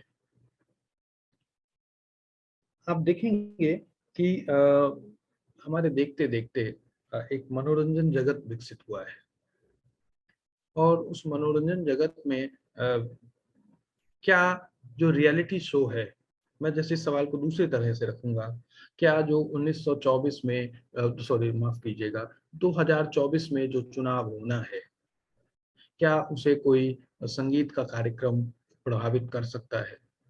क्या टीवी पर दिखाई जाने वाला कोई सास बहू का सीरियल उस 2024 के चुनाव को प्रभावित कर सकता है? एडर्नो कहते हैं, दरअसल जो चुनाव होना है, जो सत्ता वर्ग को चुना जाना है और चुने जाने का जो नाटक करना है, उस नाटक को बनाए रखने के लिए जो सामाजिक चेतना बनानी है, उस चेतना को बनाए रखने के लिए इस तरह के मनोरंजन जगत को विकसित किया गया।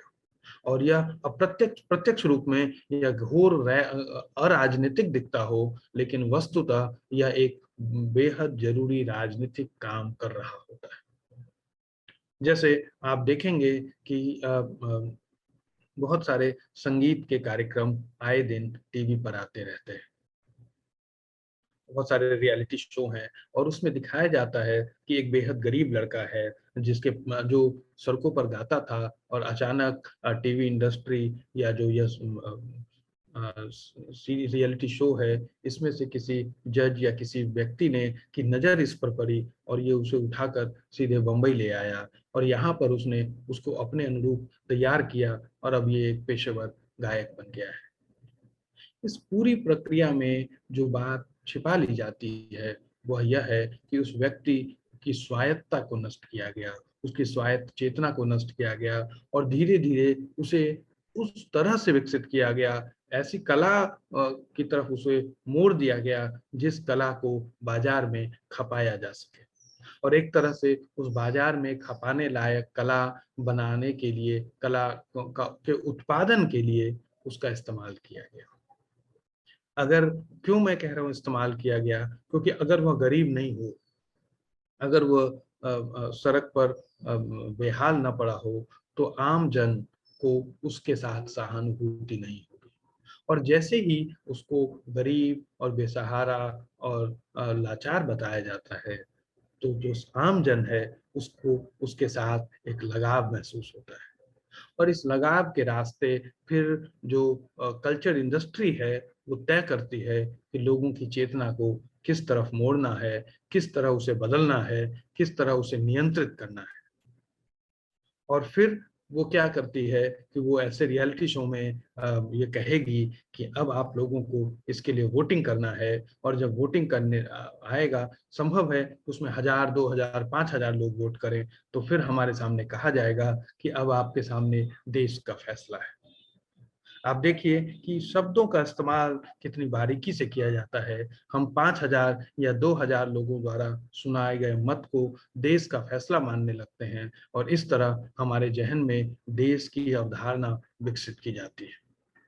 और जब हम इस मनोरंजन के कार्यक्रम को देखते हैं, फिर उसके बाद कुछ दिनों बाद हमारे सामने एक न्यूज़ चैनल भी इसी तरह देश के फैसले को बताता है। हम जान नहीं पाते कि इस देश का फैसला उस देश के फैसले से जुड़ा हुआ है, और धीरे-धीरे हम उसी देश के फैसले की प्रक्रिया में शामिल होने लगते हैं, और हमारे पूरे जो आलोचनात्मक विवेक है, उसको एक खास तरह के तर्क से, जिस तर्क को संस्कृति उद्योग ने विकसित किया है, उसके अनुरूप ढाल दिया जाता है, और हम सोचते हैं कि ऐसा ही होगा। क्या हम यह नहीं सवाल उठाते कि जो एग्जिट पोल्स हैं या इस तरह के जितने पोल्स हैं, उसमें जो निर्णय बताए जाते हैं, लगभग वही निर्णय चुनाव के अंत में आता है? ऐसा कैसे संभव है? 5000 लोगों का निर्णय को अगर 2 लाख लोगों या 2 करोड़ लोगों के निर्णय के बराबर अगर है, तो क्या ये अपने आप में लोकतांत्रिक व्यवस्था का मजाक नहीं है? क्या ऐसा नहीं करना चाहिए कि फिर इस चुनाव को रद्द करके एग्जिट पोल ही करा देने चाहिए? एडर्नो कहते हैं कि ऐसा इसलिए नहीं किया जाएगा क्योंकि ऐसा करने पर वह भ्रम टूटने लगेगा, और लोकतंत्र का एक नाटक जारी रहना चाहिए। और ऐसा नहीं है कि इसको सिर्फ इसके पीछे जो पूंजी काम करती है, वह लगातार सुचारू रूप से इसको चलाए रखती है। एक दूसरी चीज की तरफ अभी कल्चर इंडस्ट्री में एडर्नो इशारा करते हैं। कल्चर इंडस्ट्री का हिंदी में अनुवाद हुआ है ग्रंथ शिल्पी से। हालांकि वो बहुत अच्छा अनुवाद नहीं है, और ये अपने आप में दुखद है कि हम हिंदी में जिन विचारकों की चर्चा हम पिछले दिनों से कर रहे हैं, आपको हैरानी होगी कि इनमें से किसी की भी किताब हिंदी में उपलब्ध नहीं है। और मुझे लगता है कि इसकी तरफ भी हमारा ध्यान जाना चाहिए कि आखिर जो हिंदी के प्रकाशक हैं, हिंदी के जो अनुवादक हैं, वो अगर इस तरह की चीजों से, इस तरह के वैचारिक पुस्तकों से अगर जुड़ेंगे नहीं इस तरह, तो वो अपने समय और समाज को समझने की दिशा में नहीं बढ़ पाएंगे। ना डायलेक्टिक्स ऑफ एनलाइटनमेंट का अनुवाद है, ना बौद्धिया की पुस्तक का अनुवाद है, ना फूको की पुस्तक का अनुवाद हुआ है, ना हेबरमास की किसी किताब का अनुवाद है, ना कांट का, ना कुछ। तो आप देखेंगे कि एक पूरी समझ के साथ इस तरह की चीजें, और यह भी एक कल्चर इंडस्ट्री का हिस्सा है। तो आप जैसे आप देखेंगे कि संगीत में पिछले दिनों फ्यूजन की बहुत चर्चा रही। दरअसल फ्यूजन क्या है? आप देखेंगे कि कला में दो तरह के रूप पहले से ही मौजूद रहे हैं, जिसको हाई आर्ट और जिसको हम लो आर्ट कहते हैं।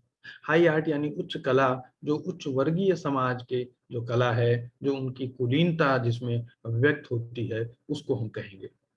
लो आर्ट वो है जिसको हम लोक कला कहते हैं, जिसमें समाज का निम्न तबका, श्रमिक तबका अपने जीवन अनुरूप कला को देखता है, कला को साता है। लेकिन यह जो कलाओं में अंतर विरोध है, दरअसल कल्चर कल्चर इंडस्ट्री इस अंतर विरोध को नष्ट कर देती है, और वो क्या करती है कि हाई आर्ट और लो आर्ट के फ्यूजन की बात करती है। आप देखेंगे कि रमैया वस्तावैया या जो दिलीप कुमार जैसे जो गीत हैं, उसको एक आधुनिक संगीत के साथ प्रस्तुत किया जाता है। और ऐसा करते हुए वे लोग जो कुलीनता के कारण इन गीतों को पसंद नहीं कर रहे थे, वो अचानक इससे जुड़ जाते हैं। और जो लोक कला से जुड़े लोग हैं, वो इसमें पहले ही जुड़े हैं, और इस तरह एक ऐसे कला का उद्भव होता है जो समाज के अंतर विरोधों को नष्ट कर देता है, समाप्त कर देता है। और हम समझते हैं कि यह एक ऐसी कला है जिसने हमें समृद्ध लोगों के, व्यवस्थित लोगों के करीब ला दिया है। लेकिन ऐसा करके हमारी जो विरोध की चेतना है, हमारी जो नकार की चेतना है, हमारे भीतर जो विरोध का बोध है, उसे समाप्त किया गया है।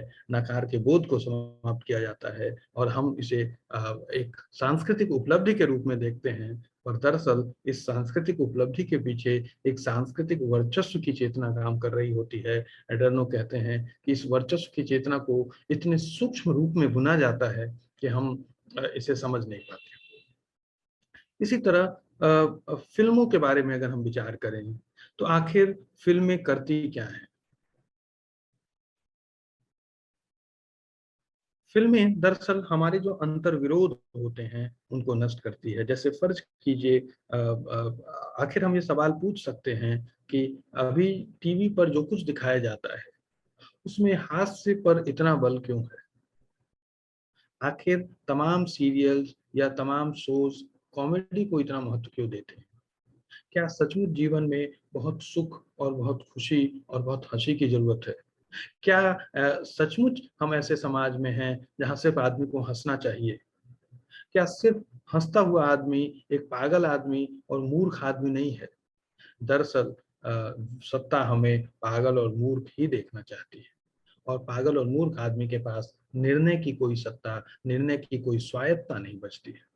और जब एक आदमी ऑफिस से तमाम तरह की चिंताओं, दुश्चिंताओं, अंतर विरोधों को लेकर जब वो घर आता है, और उसके भीतर का अंतर विरोध घनीभूत होता रहता है, ठीक उसी समय टीवी सीरियल पर एक कोई कॉमेडी सीरियल आता है, और आपको बताया जाता है कि आप इसको देखकर हंसिए, पीछे से हंसने की आवाजें आएंगी और यह सब संकेत है, और धीरे धीरे आप उसमें घुलने लगते हैं, आप उसमें मिलने लगते हैं, और आपके भीतर का जो अंतर्विरोध है, आपके भीतर की जो घृणा है, आपके भीतर का जो क्रोध है, ये सब नष्ट होने लगता है।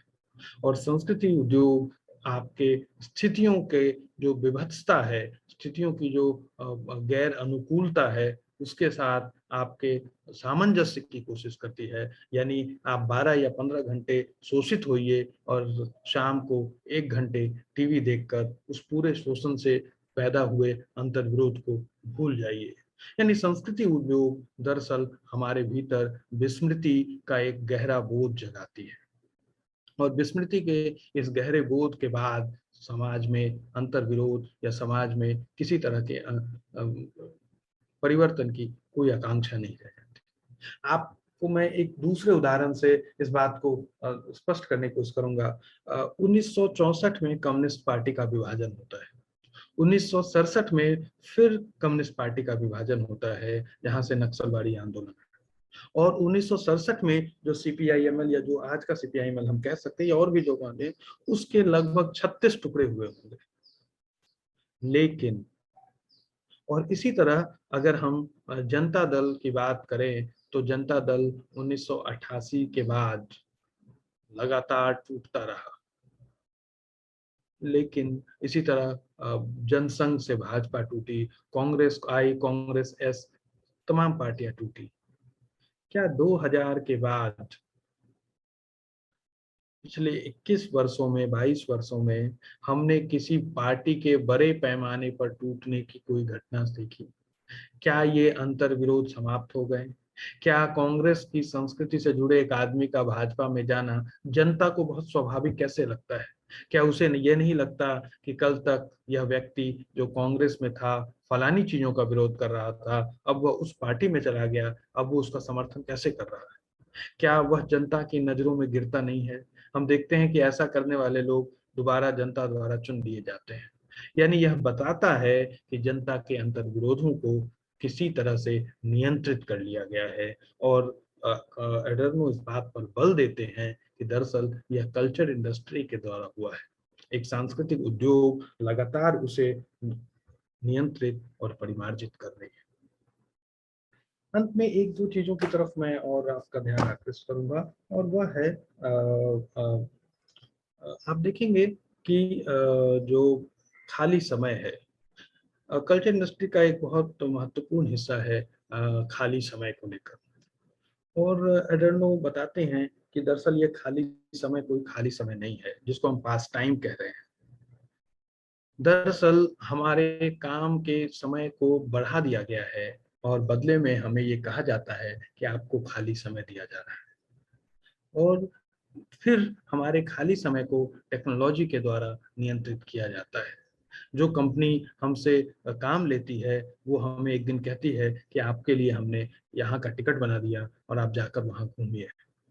और जब आप वहाँ घूमते हैं तो वह आपको उपभोक्ता के रूप में आपके हर क्षण को नियंत्रित करते हैं। वो आपको बताते हैं आपको यहाँ जाना चाहिए, यह खाना चाहिए, यह पीना चाहिए, इससे मिलना चाहिए, और इस बीच आप ईमेल पर लगातार काम कर रहे हैं। और इस तरह कोई खाली समय है नहीं, वह अपने आप में एक छद्म है, एक झूठ है। इसके साथ साथ आप देखेंगे कि कुछ बड़े लोग, जैसे कोई साहित्यकार हो, जैसे कोई बड़ा इंडस्ट्रियलिस्ट हो, कोई फिल्मकार हो, उनसे आए दिन पत्रकार ये सवाल पूछता है कि आप खाली समय में क्या करते हैं। और वह महत्वपूर्ण व्यक्ति, चाहे वो प्रधानमंत्री हो, चाहे वो मुख्यमंत्री हो, चाहे गृह मंत्री हो, ये लोग बताते हैं कि खाली समय में वो चित्र बनाते हैं। मुझे याद है ममता बनर्जी का एक इंटरव्यू, जिसमें ममता बनर्जी बताती हैं कि खाली समय में वो कविता लिखती हैं, चित्र बनाती हैं। और कोई कहता है मैं पेंटिंग करता हूँ, कोई कहता है कि मैं गीत लिखता हूँ। और इस तरह हमारे जहन में ये बता दिया जाता है कि कविता लिखना, गीत लिखना, संगीत सुनना, फिल्म देखना, पेंटिंग करना, ये दरअसल खाली समय के काम है। और इस तरह यह एक फिजूल काम है, यह एक गैर जरूरी काम है, और जरूरी काम यह है कि हम धनोपार्जन की प्रक्रिया में शामिल रहें। तो हम पाते हैं कि एडर्नो बहुत विस्तार से, बहुत व्यापक तौर में यह जो पिछले 150-200 वर्षों के अंतराल में जो सांस्कृतिक बदलाव हुए हैं और सांस्कृतिक बदलाव में जिस तरह से समाज के अंतर्विरोधों को नष्ट किया गया है, समाज के अंतर्विरोधों पर एक तरह से नियंत्रण किया गया है और लोगों की चेतना में प्रवेश कर उन्हें क्या करना चाहिए, उन्हें क्या पहनना चाहिए, उन्हें क्या खाना चाहिए, उन्हें किससे मिलना चाहिए, ये सारे सवालों को निर्धारित कर लिया गया है। और जैसा कि मैंने आरंभ में कहा कि एक तर्क बुना गया है और उस तर्क के रास्ते मनुष्य की सारी निजी विशिष्टताओं को नष्ट कर उसका वस्तुपरक स्वरूप अख्तियार कर लिया गया है। यहाँ से मनुष्य के सामने नया संकट पैदा हुआ है। तो यह जो एक नई संस्कृति है, एक नई व्यवस्था है, इसकी ओर एडर्नो हमारे समय में सवाल उठाते हैं। यह जरूर है कि यह सारी स्थिति बहुत निराशा पैदा करती है, लेकिन मुझे लगता है कि एडर्नो जैसे चिंतकों को इसलिए पढ़ा जाना चाहिए क्योंकि हम इस निराशा में सही अर्थों में शामिल हो सके। बगैर इस निराशा में शामिल हुए दरअसल हमें मालूम ही नहीं रहता कि हमारे साथ यही हो रहा है। और जब तक हमें मालूम नहीं होगा, हम उसके विरुद्ध खड़े होने की कोई दृष्टि विकसित नहीं कर पाएंगे। तो एडर्नो जैसे चिंतकों को जानना और पढ़ना इसलिए जरूरी है ताकि हम उस दृष्टि का विकास कर पाएं, उस चेतना और उस चिंताओं से जुड़ पाएं जो हमारे समय की मूल चेतना और चिंता है, ताकि हम उन छद्म चिंताओं और चेतनाओं से स्वयं को मुक्त कर सकें। अब आप लोगों के अगर इस पर कुछ प्रश्न हो तो आप प्रश्न पूछिए।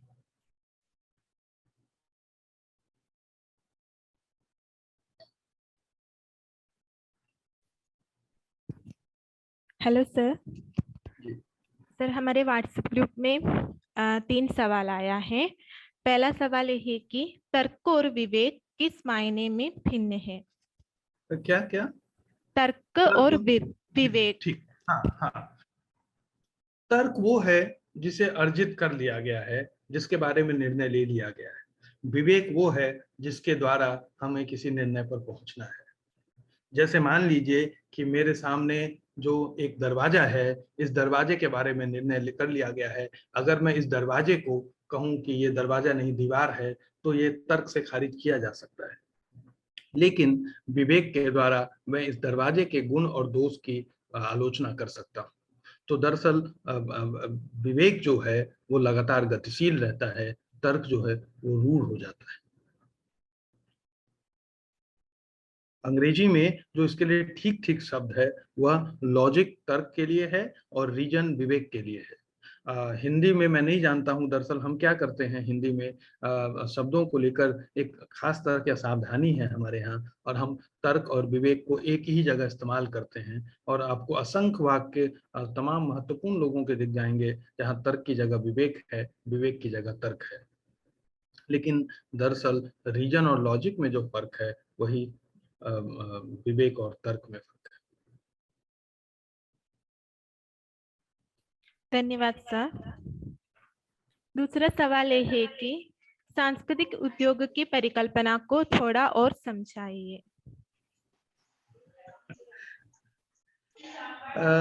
देखिए, दरअसल सांस्कृतिक उद्योग वास्तव में संस्कृति जैसी कोई चीज रही नहीं है। और वो संस्कृति उद्योग जिसको हम कह रहे हैं, जैसे आप बहुत सारे उदाहरण देख सकते हैं। जैसे किसी राजनीतिक द्वारा फिल्म में लगाया हुआ पैसा, किसी राजनीतिक का क्रिकेट के खेल में शामिल होना, ये तमाम तरह की चीजें इस बात की तरफ इशारा करती हैं कि दरअसल संस्कृति मूल रूप में संस्कृति नहीं रही है, उसमें बहुत सारी चीजें घुल और मिल गई हैं। और इस तरह संस्कृति की एक नई तरह की परिपाटी विकसित हुई है। संस्कृति उद्योग वो है जो इस तरह विकसित होता है कि समाज के अंतर्विरोधों को वो नष्ट कर दे और समाज के अंतर्विरोधों को नष्ट कर वो एक ऐसी संस्कृति का निर्माण करता है जिसमें लोगों को राहत पाने जैसी बात बताई जाती है। यह बताया जाता है, जैसे आप देखिए कि टीवी और फिल्म और मनोरंजन के जितने साधन हैं उनका उद्देश्य क्या है? आप देखेंगे कि उनका एकमात्र उद्देश्य है हमारे भीतर हास्य और आनंद पैदा करना। क्या यह सवाल नहीं है कि हमारे यहाँ जो इतनी बड़ी संगीत की जो परंपरा है वह आखिर नष्ट कैसे हो रही है? कैसे संभव है कि अल्लाह रखा खां या उस्ताद जाकिर हुसैन या बड़े गुलाम अली की जगह मुझे कहा जाए और बाध्य किया जाए कि अगर आपको अपडेट होना है, आपको अपने समय से जुड़ना है, तो आपको एक फूहड़ संगीत सुनना होगा, आपको मीका को सुनना होगा। और धीरे धीरे हम इसके साथ ऐसे अनुकूलित होने लगते हैं कि हमें लगता है कि अपने समय को से जुड़ना मीका को सुनना है। इस तरह धीरे धीरे हमारे भीतर संस्कृति को लेकर एक अगंभीरता विकसित की जाती है और हम उसके साथ सहज होने लगते हैं, और फिर वो अगंभीरता के साथ सहज होने का अर्थ है हमारे भीतर भी अगंभीरता का विकास। धन्यवाद जी। अगला सवाल ये है कि विज्ञान में तर्क और विवेक का इस्तेमाल कैसे किया जाता है? ये सवाल का जवाब तो एक तरह से हमने दे ही दिया है, लेकिन विज्ञान जब चीजों को टेक्नोलॉजी को अपनाता है, जब विज्ञान से दर्शन का पक्ष निकाल दिया जाता है, तो विज्ञान तर्क की तरफ मुड़ जाता है।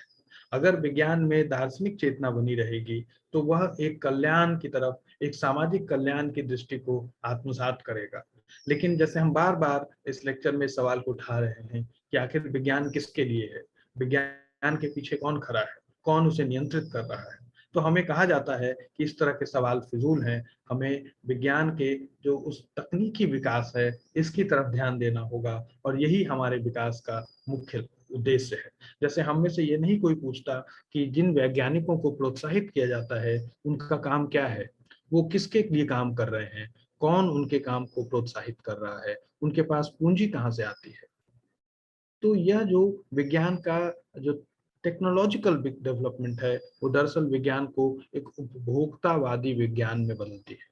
आखिर इसी के रास्ते हमें ये बताया जाता है कि आपको फलाने फोन की जगह फलाने फोन लेना चाहिए, आपको फलाने टीवी की जगह यह टीवी लेना चाहिए, क्योंकि विज्ञान ने विकास कर लिया है। अब आप सोचिए कि आखिर ये बात हमें बताई गई कि आपने जो एक पुराना डब्बे वाला टीवी रखा था, अब आपके उसकी जगह एक एलसीडी लेना होगा, और उसके बाद फिर एक एलईडी आता है। तो धीरे धीरे हमें बताया जाता है कि अपडेट होने के लिए, समकालीन होने के लिए आप अपने आलोचनात्मक पक्ष को का इस्तेमाल मत करिए। आपके सामने विज्ञान ने विकास का जो तर्क रखा है उस तर्क का इस्तेमाल करिए। अपने आलोचनात्मक विवेक को परे हटाकर विकास के तर्क को समझिए और उसी के साथ होइए। जब आप विकास के तर्क के साथ होते हैं तो दरअसल आपके भीतर के अंतर्विरोध नष्ट होने लगते हैं। हेलो जी मिश्रा जी। जी नमस्कार। नमस्कार मेरा नाम मुरलीधरन है जी। मैं कोचिन यूनिवर्सिटी हिंदी विभाग की एलुमनी का प्रेसिडेंट हूँ। जी जी मुझे कुछ आपके भाषण पर कुछ प्रश्न करना है, आप उससे बैठकर कुछ बातें करनी है। जी आपके मार्क्सवाद में द्वंद्वात्मक भौतिकवाद के महत्वपूर्ण पहलुओं को समकालीन दृष्टिकोण के साथ किया गया आपका व्याख्यान वो अव्वल दर्जे का हुआ है। इस चिंतन धारा को इतनी आकर्षक व आधुनिक ढंग से हमारे सामने प्रस्तुत किया है, ये बहुत प्रशंसनीय है। जनतंत्र को बनाए रखने की अनिवार्यता पर आपने प्रकाश डाला है। एक समय था जब जगत के कतिपय देशों में मार्क्सवाद के प्रति बड़ा रुझान था और उनका शासन, मार्क्सवादियों का शासन भी चलता था, पर संप्रति विश्व के ऐसे राष्ट्र बहुत कम है। मैंने एक समय में पोलैंड, क्यूबा, फ्रांस, जर्मनी आदि देशों में मार्क्सवाद का बोलबाला था, लेकिन अब ये रुझान वहां नहीं दिखाई नहीं पड़ता। भारत के मार्क्सवादी नेता मार्क्सवादी देशों के रूप में चीन व रूस को मान्यता देते आ रहे हैं, लेकिन क्या उन देशों में असली मार्क्सवादी शासन हो रहा है, इसकी परिकल्पना मार्क्स ने की थी। मार्क्सवाद के नाम पर मेरा विश्वास है कि वहां तानाशाही चल रही है। पूंजीवाद का विकसित रूप उन देशों में अच्छी तरह पाया जाता है। एक कम्युनिस्ट राष्ट्र दूसरे स्वतंत्र राष्ट्र पर हमला करके उसे अपने कब्जे में करने का हीन कार्य हो रहा है अब। वास्तव में वो उनका अंदरूनी सवाल हो सकता है। अब मेरा प्रश्न यह है कि जिस मायने में मार्क्स ने मार्क्सवाद को देखा था, उसकी परिकल्पना की थी, तो उसी मायने में आज संसार में कोई राष्ट्र है जहां सच्चाई के साथ कम्युनिज्म का शासन हो रहा है। एक प्रश्न वो है। और दूसरा, चुनाव के बारे में भी आपने बखान किया था, उस पर भी मैं कुछ अपनी बातें करना चाहूंगा। एग्जिट पोल का उदाहरण देकर आपने सूचित किया है कि लोकतंत्र को मीडिया या चैनल किस प्रकार चूर चूर कर सकता है। सारे के सारे गोदी मीडिया ने एग्जिट पोल में एक ही स्वर में व्यक्त किया है कि सभी चारों राज्यों अभी भी चुनाव हो गया था, बीजेपी का शासन चालू है। यह एक प्रकार का तानाशाही चुनाव तंत्र है जो जनतंत्र के बिल्कुल खिलाफ है। मैं समझता हूँ कि यूपी में या उत्तराखंड में बीजेपी की सरकार कभी नहीं आई होती यदि ईवीएम में हेरफेर न की होती। चौंकाने वाली घटना यह है कि यूपी के कोने कोने में बैलेट पेपर, ईवीएम और चुनाव की अन्य सामग्रियां मैंने सपा के लोगों ने पकड़ा था और उस पर उस पर कोई भी एक्शन नहीं हुई।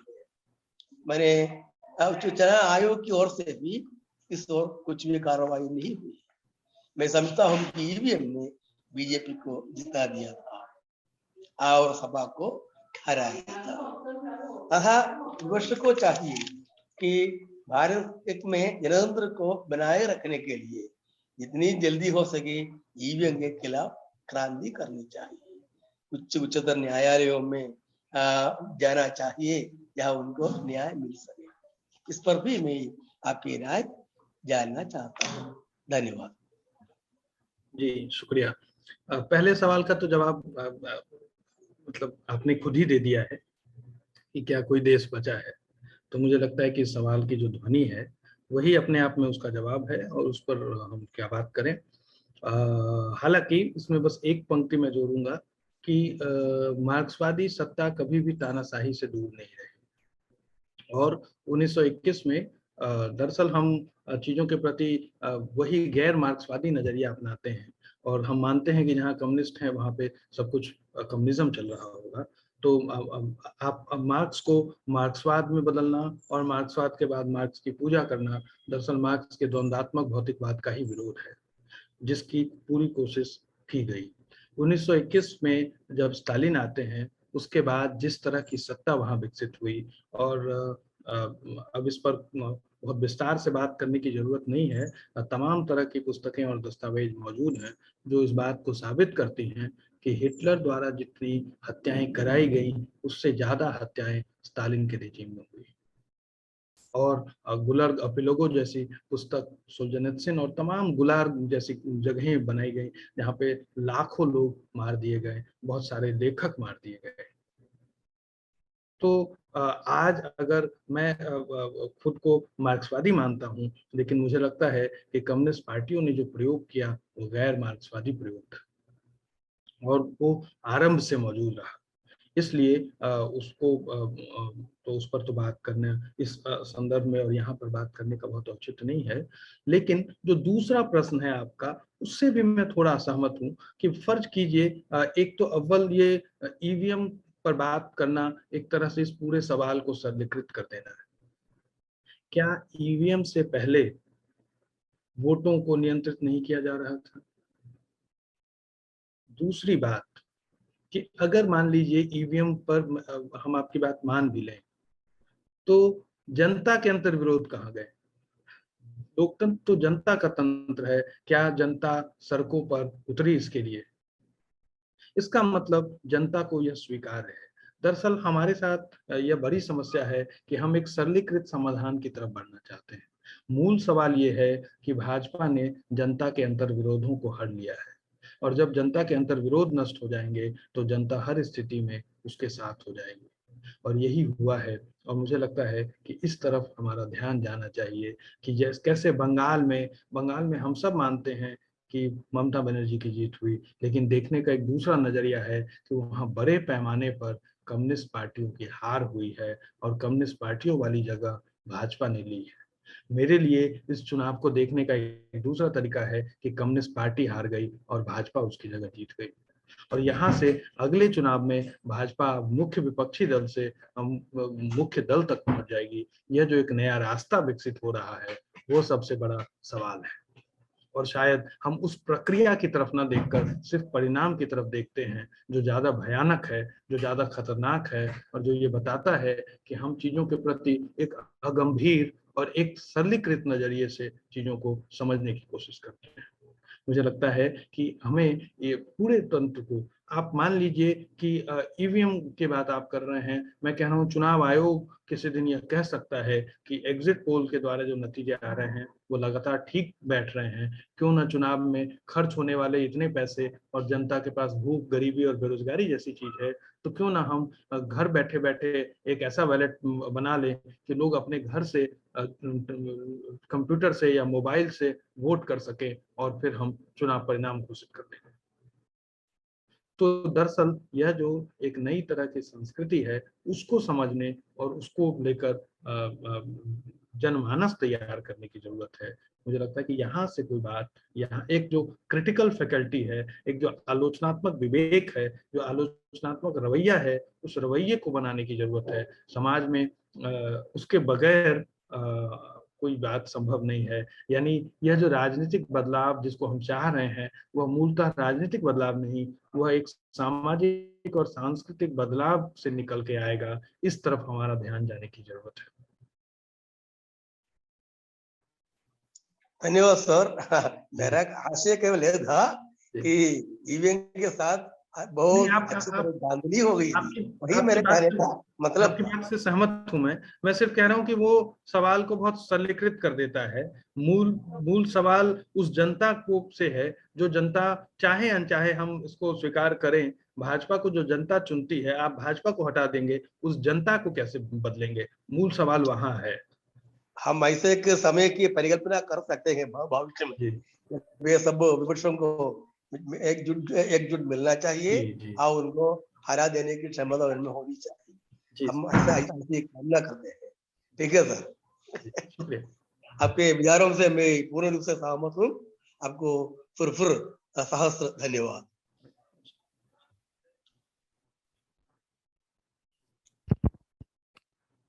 लगता है कि संवाद समाप्त हो चुका है। इसके साथ ही व्याख्यान श्रृंखला के 12वां व्याख्यान यहाँ संपन्न हो चुका है।